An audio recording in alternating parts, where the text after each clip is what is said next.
On March 2014, a group of men had stumbled onto an overgrown property in parts of Ibadan, Nigeria. What stood out was a building, and inside they had people screaming for help. What the group of men had discovered that day had led to one of the most viral cases to ever happen in Nigeria. Inside the warehouse, they found people locked up in chains and skeletal from starvation.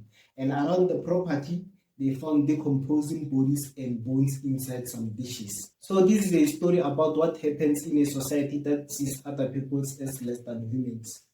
Back to the story. Nobody knew about Kazim. He went missing while he was working, and he was part of a motorbike group in the city, and their job was to transport people inside the city. On the day he went missing, one of the group members saw him leaving with two passengers at the back of his motorbike. Bear in mind, this ride was supposed to be short because the rides were within the city. It was noticed several hours when he did not return, and the group was very much worried. So one of the members in the group suggested that they give Kazim a call, but Kazim didn't answer. But this quickly raised concerns among the group because the group were working with only cell phones, because they used cell phones to receive calls from customers to transport them around the city. But for Kazim to not answer the call, it simply made them more worried because the cell phones were their main source of provider. So as the group was worried, Kazim actually called them a few minutes later.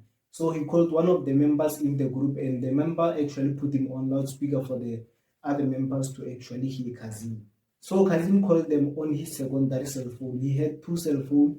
One was for family, and the other one he used it for work-related things. This was very surprising to remain because, first of all, Kazim was supposed to answer the phone as soon as possible. So the men in the group sat very quietly to try to make sense of where Kazim was. But what they had shocked them to the core.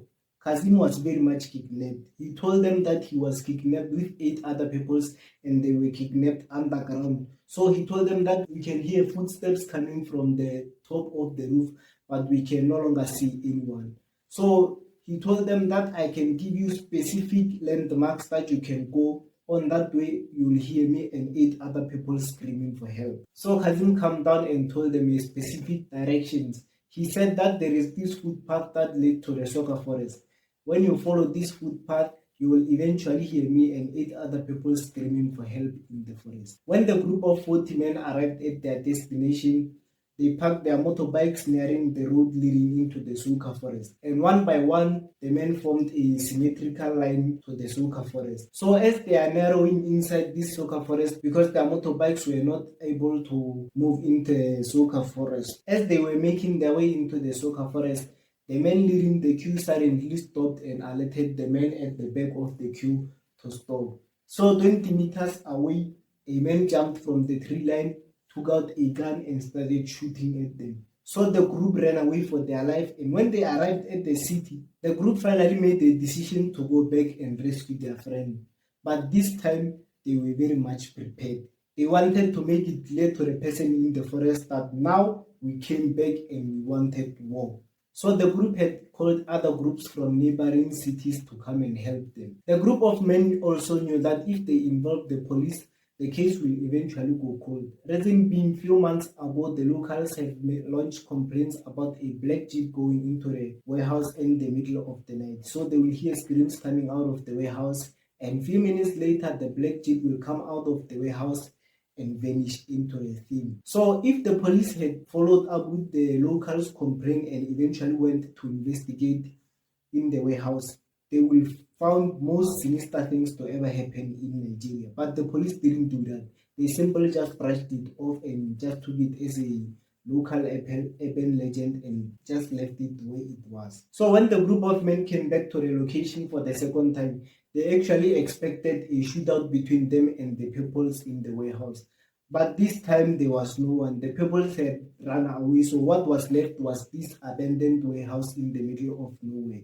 So the group had came up with the plan to go inside and investigate since their friend was kidnapped. So when they went near the factory, they were hit by this horrible foul smell that came from the warehouse, and so many of them were covering their nose.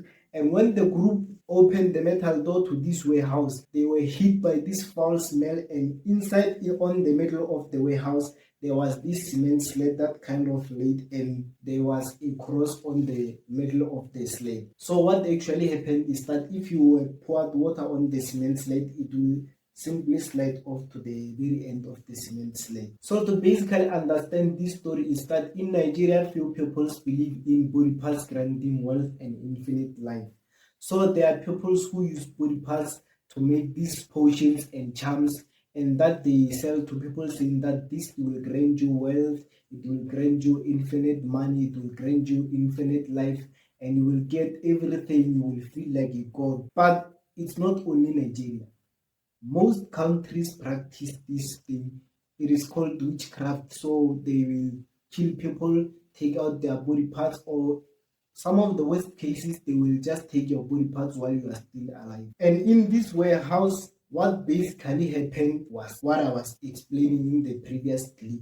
So in the warehouse, they will chain these kidnapped people on the walls, and in the middle, there were this cement slate that I was explaining to you. So they will decide on the captives on which one to choose, and they will take you from the chains on the wall, they will put you, tie you on the sled, and with other people's watching you chained to the wall, one of the men who kidnapped you will take out this huge knife, he will hack off some body parts from you, hack it off and take it off, and if you are pretty much alive, they will take you back and chain you back to the wall while you are still alive. Mind you, people are watching chained on the wall, and your body parts are being taken away while you are still alive. If you scream, they don't even matter. What they need is body parts so that they will make money off them. After the group of men scanned the warehouse and began freeing survivors in these chains, they began asking them one by one if they knew where their friend Kazim was. Neither one of the people in the warehouse kidnapped knew where he was. Some of them were very terrified to even talk. So the local police were called, and people from the city and all the neighboring village, they began coming in and to help the men. So they begged the police to please let us dig around this property. Maybe we can find our friend and 8 other people that he was kidnapped with. He said that they were underground, but the police didn't even want to do anything. They just simply cut them off and destroyed the building right away. Still to this day, no one even know where Kazim was. The group actually went back few weeks later and began digging around the property, but they simply just called it off since they couldn't find him. So to this day, Kazim has no longer returned, although some people speculate that he might even met the same fate as the people that were in the warehouse. There was never a specific number of the people who were killed in the warehouse, but given the amount of clothes that were found on the containers near the warehouse, the number of the people killed might even range in the hundreds. And also, there were never people who were held accountable for the evil crimes done in the factory. Later on, the woman who was part of the kidnapped people came forward and actually told the reporters on how she was kidnapped. She told the reporters that the day she got kidnapped is that 2 men arrived in a black jeep to her house. They simply jumped out of the jeep and came to her, put handcuffs on her and told them, "Ma'am, you are under arrest and you have the right to remain silent." The woman jumped inside the jeep, not knowing what she did, and then it was later on when she found out that she was very much kidnapped. When she got to the White House, she said that she was with others and they stripped them naked while held at gunpoint.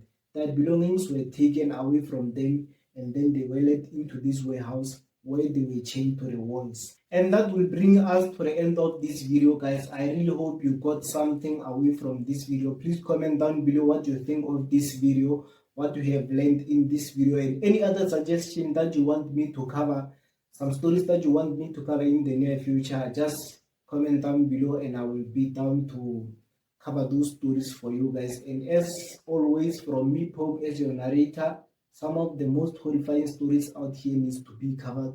So I'm out. Peace.